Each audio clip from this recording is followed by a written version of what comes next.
Halo semuanya, Assalamualaikum warahmatullahi wabarakatuh. Kembali lagi di channel Junior Ferry. Nah, teman-teman, sekarang saya akan menjawab pertanyaan teman-teman yang udah komen di video saya sebelumnya. Kenapa saya memilih Terios dibandingkan Toyota Rush, teman-teman. Jadi di video itu ramai banget yang bertanya. Kekurangannya yaitu hanya satu limbung dari Indri Selani. Nah, jadi sini saya jelaskan teman-teman ya. Untuk mobil Terios maupun Rush itu emang limbung. Karena apa? Karena ground clearance-nya yang tinggi. Nih, bisa dilihat ya. Ground clearance-nya ini 220 mm. Jadi nggak heran ya kalau mobil ini limbung. Saya akui limbung. Sebelumnya saya bawa mobil Ford Fiesta itu enak banget. Handlingnya juga oke punya teman-teman. Karena apa? Karena dia ceper serta emang suspensinya enak teman-teman. Ford Fiesta. Pasti teman-teman juga tahu tuh. Kalau mau dibandingkan dengan ini ya jelas ini sangat limbung. Headrestnya di row 2 cuman ada 2 saja. Kalau Rush ada 3. Betul banget teman-teman. Jadi headrestnya ini cuma 2. Seperti yang saya jelaskan pada video saya sebelumnya teman-teman. Headrestnya itu ini nih. Bagi teman-teman yang mungkin belum paham ya. Ini headrestnya ini ada 2. Sedangkan di Rush itu ada 3. Nggak tahu kenapa Daihatsu selalu memberikan 2 headrest teman-teman untuk di baris keduanya. Padahal kan ini penting ya. Kalau di Calya Sigra juga itu Calya dapat headrestnya 3. Sedangkan di Sigranya di Calya itu dapatnya 3. Sedangkan di Sigra itu 2 juga sama seperti ini. Jadi headrest ini pentingnya gini teman-teman ya. Coba saya naik ya. Nih. Nih. Kayak gini. Kalau misalnya terjadi kecelakaan ya teman-teman, ini bahaya. Nggak ada untuk penopang dari leher dan kepala kita karena headrestnya nggak ada. Sedangkan di kanan kirinya ini ada. Kan kalau misalnya pakai headrest nih kayak gini nih jadinya. Bisa tertopang dengan baik kalau misalnya ada sesuatu kejadian kayak gini nih. Kalau misalnya kita duduk di tengah, teman-teman, berarti safety-nya kurang nih. Safety-nya kurang jadi seperti ini. Nah, ini kan bahaya teman-teman, bahaya. Pada saat terjadi kecelakaan itu sangat bahaya. Nah, aku juga nggak tahu ya, kenapa di Daihatsu itu nggak menyediakan headrest 3 buah atau 3 titik untuk mobil-mobilnya. Nah, padahal kan ini mobil paling mahalnya nih. Bisa dikatakan mobil paling mahalnya di Daihatsu. Kenapa nggak disediain juga 3? Kabinnya sempit, kursi driver agak kecil, mesin lemot sama bantingan keras. Oke teman-teman, saya jelasin satu-satu ya. Limbung tadi oke, emang limbung. Kursi drivernya agak kecil, kita lihat. Kursi drivernya agak kecil. Nah, ini kursi drivernya nih. Sebenarnya mau dikatakan kecil, enggak juga. Dikatakan besar juga enggak terlalu besar ya. Nih, kursinya kecil. Mungkin untuk orang yang dengan postur yang lebih lebar ya, itu emang lebih kecil ya. Tapi kalau untuk seukuran saya yang ya memang enggak gemuk ya, emang slim sayanya. Jadi masih is okay kalau menurut saya nih. Terus mesinnya lemot. Nah, mesinnya lemot. Oke, mesin lemot.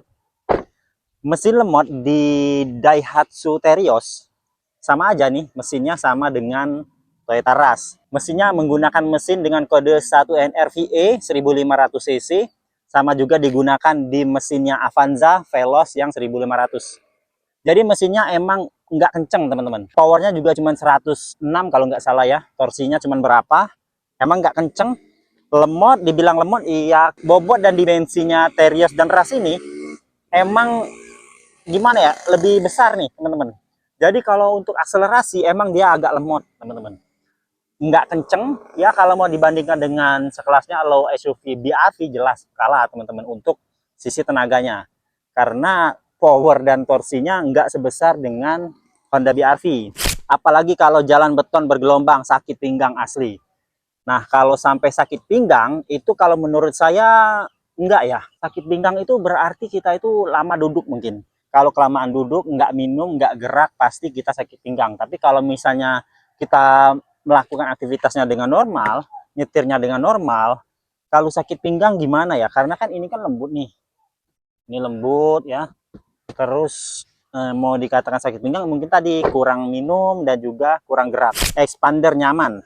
Kalau expander emang, kalau expander saya akui lebih nyaman dibandingkan dengan Terios dan Rush. Kalau saya tetap di hati mobil keluarga ya Innova. Beda cerita. Itu mobil MPV, harganya juga lebih mahal dibandingkan ini ya. Nggak sama kelasnya. Rush dan Terios diproduksi satu pabrik di Daihatsu Motor. Kayaknya bener. Karena yang produksinya itu di Daihatsu teman-teman, baik Rush dan Terios. Beda cerita kalau Veloz ya. Veloz itu diproduksi oleh Toyota sendiri, enggak di Daihatsu. Kalau Avanza masih diproduksi di Daihatsu sama dengan Xenia. Lebih ganteng Terios. Nah, itu mungkin sependapat ya sama saya karena di bagian depannya, fascia depannya ini seperti ini nih. Kalau untuk Terios R Custom. Nih, dia ada ini nih yang saya senang nih, ada cover fog lampnya ini. Di Terios ada wireless charger. Nah, jadi ini teman-teman. Maksudnya ini. Memang ada wireless charger. Aku lupa ya untuk di tipe apa aja yang dapat wireless charger. Aduh, sorry. Ini nih. Di sini dia itu kayak jadi dua lapis kayak gitu. Nih, ini wireless chargernya. Tapi ya ini sangat jarang digunakan teman-teman. Kenapa sangat jarang? Karena posisinya itu di dalam. Sayang banget nih, ada wireless charger, tapi posisinya di dalam. Nih ya, nih di dalam ini kan jadi repot ya. Mau lagi nyetir, mau ngecas handphone, biasanya kan kita ngeletakin di sini nih, handphone ya, taruh di sini. Ini kalau mau nyetir, mau buka dulu. Ini kan agak gimana ya, agak mengganggu ya pada saat kita nyetir, mau ngecas handphone, mau dibuka dulu. Ini juga kalau udah terkunci ini agak susah nih. Nih kayak gini. Nah, mau taruh sini. Terus juga ngecasnya nggak juga terlalu cepet ya. Ngecasnya juga biasa aja. Om, kalau tipe X, apa ada covernya juga untuk ban cadangan? Nah, kalau tipe X, saya nggak bisa jawab teman-teman. Kalau untuk tipe ini emang ada nih, ini covernya ya. Cover dari ban serepnya. Kalau untuk tipe X, saya kemarin review nggak lihat covernya teman-teman. Nggak lihat cover dari ban serepnya. Nanti kalau misalnya saya review lagi, saya bisa jawab. Kurangnya Terios itu lampu fognya terlalu di atas. Jadi bikin pengendara lain sangat silau jika lampunya diganti bilet. Oh, jika lampunya diganti bilet. Lampu fog lampnya terlalu atas. Iya ya, kalau dilihat emang di atas ya. Ini fog lampnya di sini malahan. Sedangkan kan kalau si Rush itu di sini. Kalau nggak salah ya di sini. Ya, benar teman-teman. Terlalu tinggi. Saya juga baru nyadar nih. Karena mungkin terkamuflase sama covernya itu ya. Covernya ada DRL-nya sini. Jadi saya baru nyadar kalau lampu fog lampnya ini berada di atas. Sedangkan kan kalau si Rush itu ada berada di sini nih. Ada di sini. Ya, mungkin bisa jadi. Tapi kalau komennya tadi kalau diganti bilet. Nah, sayangnya ini nggak saya ganti bilet, masih standar banget, masih warnanya warna kuning. Semoga nggak buat teman-teman silau pada saat kita lewat. Pajak tahunannya berapa, Bang? Pajak tahunannya saya spill ya. Pajak tahunnya di sini nih. Saya simpan STNK-nya di sini. 3,4.052.000. Nah, itu yang terakhir kali saya bayar untuk pajaknya. Terios tipe R Custom Matic. Rush bacanya Rush, artinya keras. Jujur masih enak bantingan Veloz 2016. Bantingan Veloz 2016 dibanding mobil ini. Ya 2016 Veloz 2016. Saya belum nangkep Veloznya yang mana ya. Mungkin ya Veloz mungkin lebih enak dibandingkan ini. Nggak tahu kalau Veloz yang lebih ceper ini. Kayaknya memang lebih center of gravity-nya lebih enak karena kan lebih ceper tuh. Jadi kan tapi kalau 2016 saya rasa itu yang masih RWD kalau nggak salah ya. Tapi nanti boleh teman-teman komen ya, itu yang gimana tuh.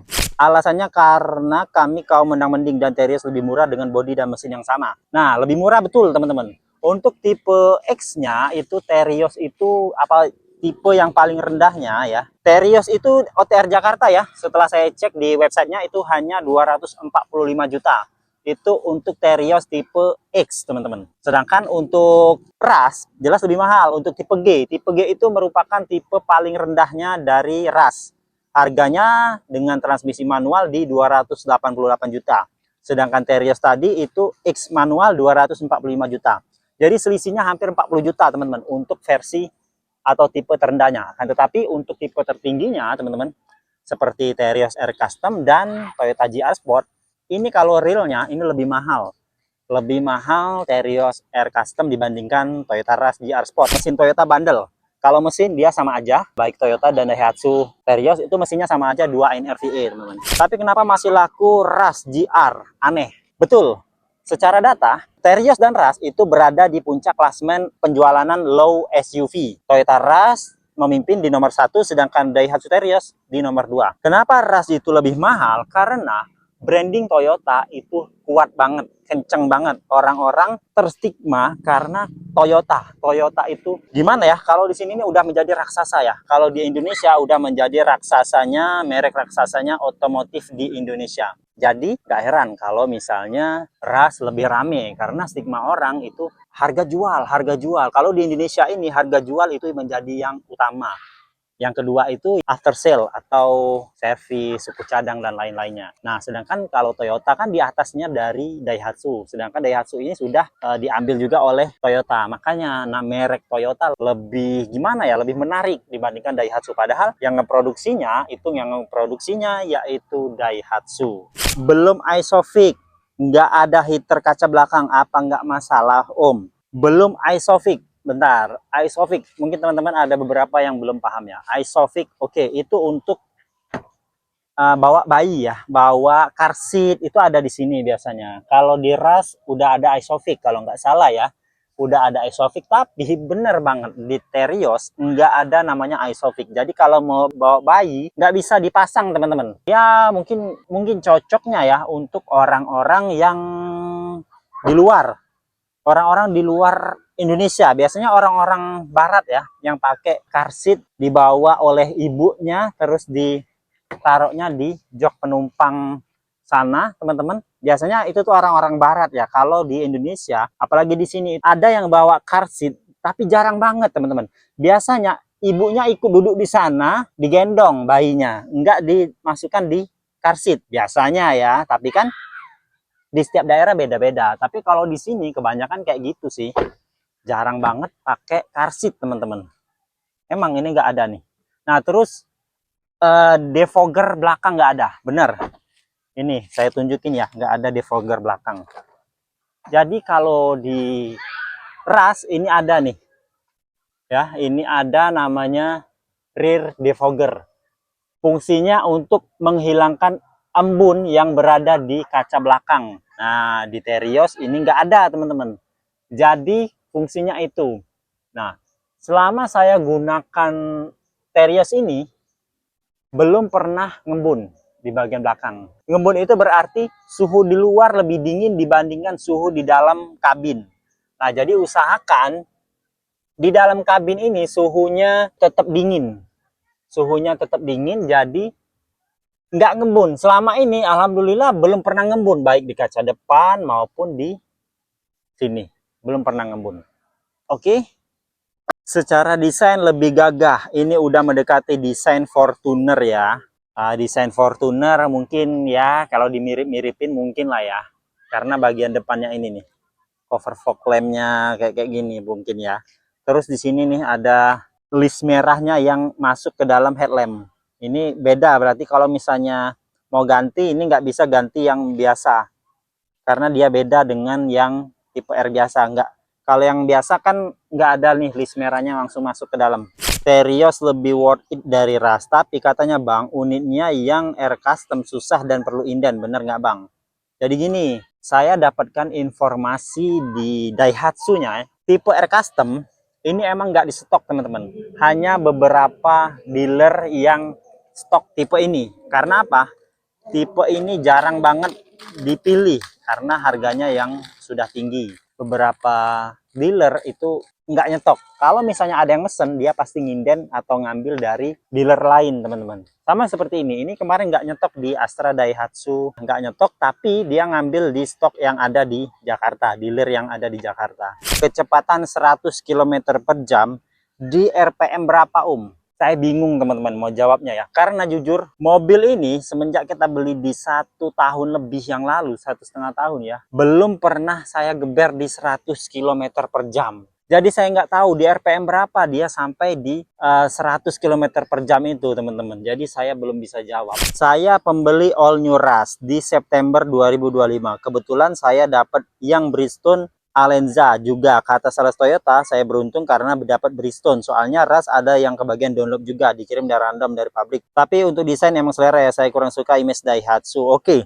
Nah, jadi saya juga kebenaran ya, untuk ban ras dan Terios untuk tipe ini ya, nggak tahu kenapa kalau di Terios kayaknya Terios tipe R Custom itu diberi Bridgestone Alenza, sedangkan kalau Toyota Rush itu antara dua, kalau nggak Dunlop dia dapatnya Bridgestone Alenza. Nah kebenaran yang komen tadi itu dapat juga Bridgestone Alenza karena random dari pabrik, ya bener gitu. Nah alhamdulillahnya teman-teman dapat Bridgestone Alenza.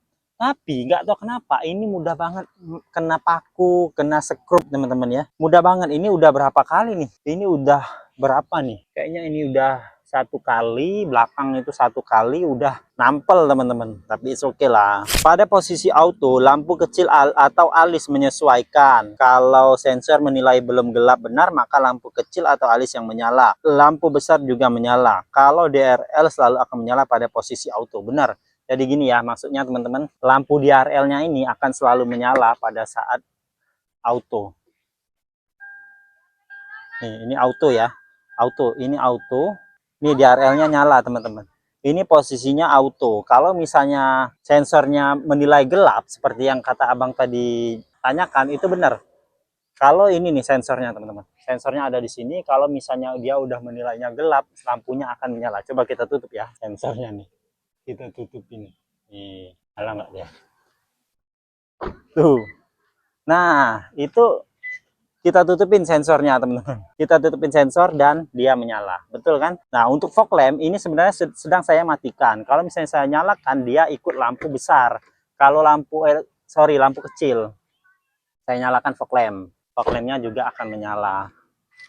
Tuh, dia ini ngikutin lampu ini, lampu alis ini, teman-teman. Lampu alis ya. Nah, lampu alis ini juga bisa nyala dengan sendiri tanpa ada lampu headlamp. Dengan cara seperti ini. Jadi 3 kali ya lampunya ini. Nih, ini lampu kecil nih. Kita ubah ke lampu kecil. Nah, ini lampu alisnya aja yang nyala. Lampu headlampnya mati karena kita posisikan di lampu kecil.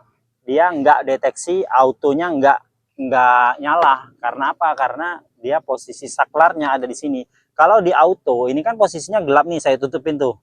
Gelap ya. Nah, kalau di on kan di auto, dia otomatis nyala. Nih, otomatis nyala. Semuanya nyala. Nah, kalau mau matikan bisa teman-teman, misalnya masuk lorong dan sebagainya bisa kita matikan. Semuanya ada di sini nih, di saklar ini matiin aja. Tuh, dia mati. Ini kan saklarnya nih kosong nih. Ini ya, nih. Nah, dia mati semua. Jadi dia nggak auto, semuanya mati. Sama DRL-nya juga mati, teman-teman.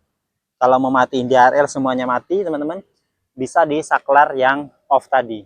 Oke teman-teman, itulah ya jawaban dari pertanyaan-pertanyaan dan juga komenan-komenan teman-teman yang berada di video saya sebelumnya. Semoga membantu untuk pertanyaan dan juga komentar-komentarnya sudah saya tanggapi. Terima kasih, sampai jumpa di video selanjutnya. Apa aja yang harus saya bahas lagi, bisa komen lagi di kolom komentar teman-teman. Nanti saya akan jawab lagi. Assalamualaikum warahmatullahi wabarakatuh.